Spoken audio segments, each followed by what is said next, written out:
to the wonderfully talented Remy. Remy. I'm retired. I might be from jump in every video, just to let you know that's why I jump. All right. Who here joined Toastmasters because they want to become a better speaker? Great. Who joined Toastmasters because there was a competent communicator or there was a DTM? Cool. I just want you to kind of think about this through the entire presentation, whether it's mine, the wonderful Scott, the wonderful Patty. Just kind of think about that and mull it over. First, I want to go over some of the legacy stuff, what we're kind of used to. In the previous legacy experience, to become a distinguished Toastmaster, we're used to starting with a competent communicator and getting through the 10 speeches, and then at some point, people kind of forgot about the red book, the legacy book of the leadership, the competent leadership. And then when you're like, I really like doing this, I do want to become a DTM, you decided, hey, I'm going to do the DTM path, I'm going to go through the communication track, and then I'm going to go through the leadership track, right? And then you become a DTM. Simplified. Here's what I would say. It hasn't changed. All they did is they added the two together. What we're used to, if you're part of the legacy program, is you're used to the 90s Chrysler minivan. It did its job. It got you from point A to point B. It did its thing, right? We were used to it. It was comfortable. We loved it. But it wasn't keeping up with the times. So for those of us that may have been in Toastmasters for a long time, even before I joined 5 years ago, I had kept hearing about this little unicorn, oh, it's going to change, oh, it's going to change, oh, it's never going to change. And so I know that there's been some frustrations through the years.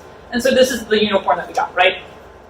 And people are very hesitant to change. But what I want to say is, now we have a fancy 2019 Honda Pilot, has cooling seats and XM radio, and we're not really sure how to use the cooling seats and the XM radio and the new fancy stuff. And I think that's where all the frustration is coming from, is I really liked my old Chrysler minivan. It was new back in the day. It had the fourth door. I remember when the fourth door came in for minivans, guys. And we liked it, and it was fancy at the time, but we just have to keep up. And that's really what Pathways is. It's keeping up with the times. And all they did, and I don't know if you've taken the time to take back and look and compare the legacy program to Pathways, is they literally just took the two tracks, they combined them together into what we know as Pathways now. They've sprinkled it throughout all of Pathways. We've gotten 10 Pathways, and now we have the bonus plus one of engaging humor. So my original slide was 10, and we had to add the plus one. And later on, Patty's going to kind of go in a little bit more detail. But the thing that I do want to show you that maybe you haven't realized is the 10 aspects of the competent communicator and the 10 aspects of the competent leadership are all scattered throughout Pathways in different levels, slightly different names. And there's also some advanced manuals, there's some communicator advanced manuals, some leadership manuals throughout. So what I want to show you is, here's the 10, dark blue kind of looks black, and the red, right? These are all scattered throughout. And this is a lot of words, so I don't want you to concentrate on the words here. What I want you to concentrate on is that if it doesn't look black, if it doesn't have a plus next to it, it's taken somewhere from the leadership track, from the communication track. It may have a different name. I just named it, if it was from the CC or from the CL, I just named them the same thing. But the essence is all there. There are some things that maybe, let's say, I know that there's one that is specialty speeches. And yes, we had an entire advanced manual for specialty speeches that was 5. They condensed it down to 2. All right? But you have all of these additions based on what is necessary today. Podcasts weren't big in the 90s, if they existed. You know, networking, interviewing. Interviewing was around, but was at a concentration. This expands our knowledge. And if you look at it, the evaluations now use a lot of what's in the CC manual already. Even if it's not in the training, it's actually part of your evaluation. So you can, if you're a data geek like me, you can just be like, okay, I really sucked when I first did it. I was a 1. But I'm slowly seeing that I'm improving. And that's what this is for. You know, we're talking about local variety, we're talking about eye contact. And with the CC manual, that was down the road. Or we want you to kind of concentrate at the beginning. You don't have to put all your concentration on that, but it's always there, and you can always see where you're going and how you're getting there. And the last thing I'm going to share, which I'm sure a lot of us have seen, is the comparisons. And I had to make one correction because this was the original slide. Because we went from 10 to 11.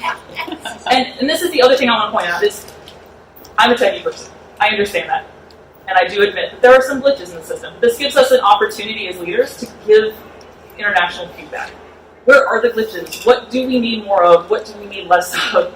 This just gives us all an opportunity to say, we love this. Can we explain why this is there? And really take that leadership role to give it to the international community and go, hey, this is what we love. What can we do better of? And really move forward.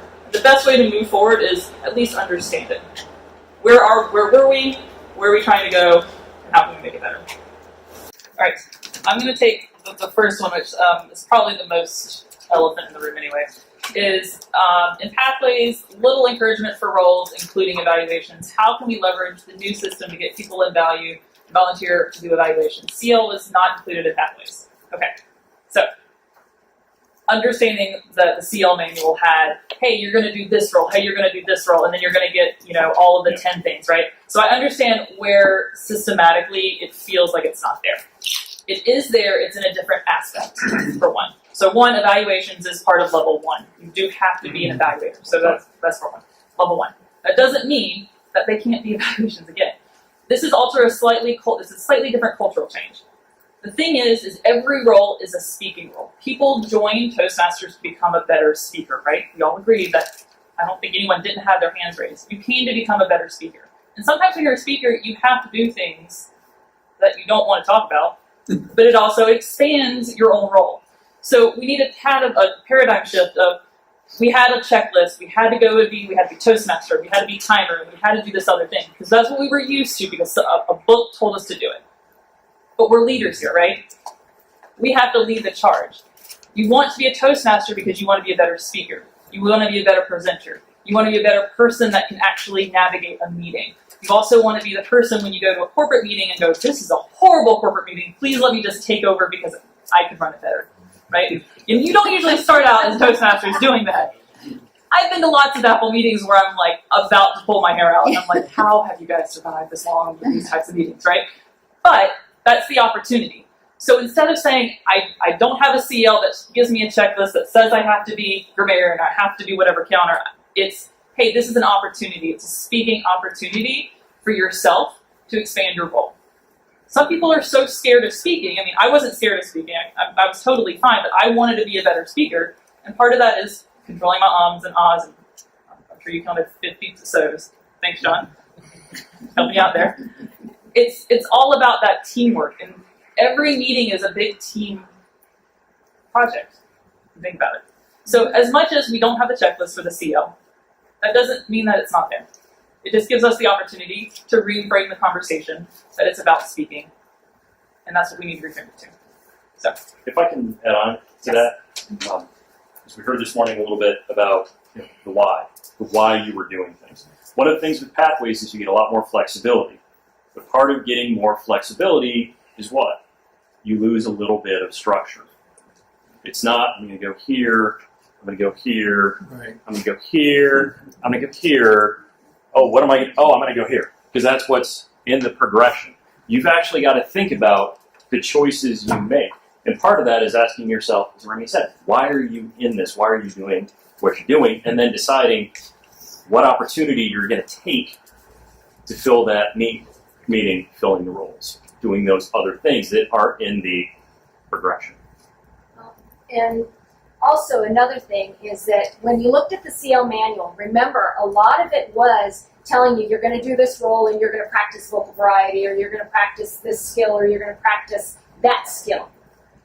The new evaluations for our speeches in Pathways reminds us of those skills every single time. So we're not forgetting anything when we're doing all these roles. We're still, every time you do a speech, every time you do anything, we're reminded of all of these. And it's not just a single one and done. It's every time you do a speech, you're getting reminded of these different levels and different skills. And we need to remind ourselves that every time we do a role, we're doing those same things. It's always an opportunity. We need to tell our club members that coming in and participating and doing a role, doing anything within the club is, again, reinforcing those same skills. That's why a Toastmaster, for instance, helps to organize everybody into the club, into the meeting, because, again, that's another opportunity to lead a team just on a meeting level. So you're going through that.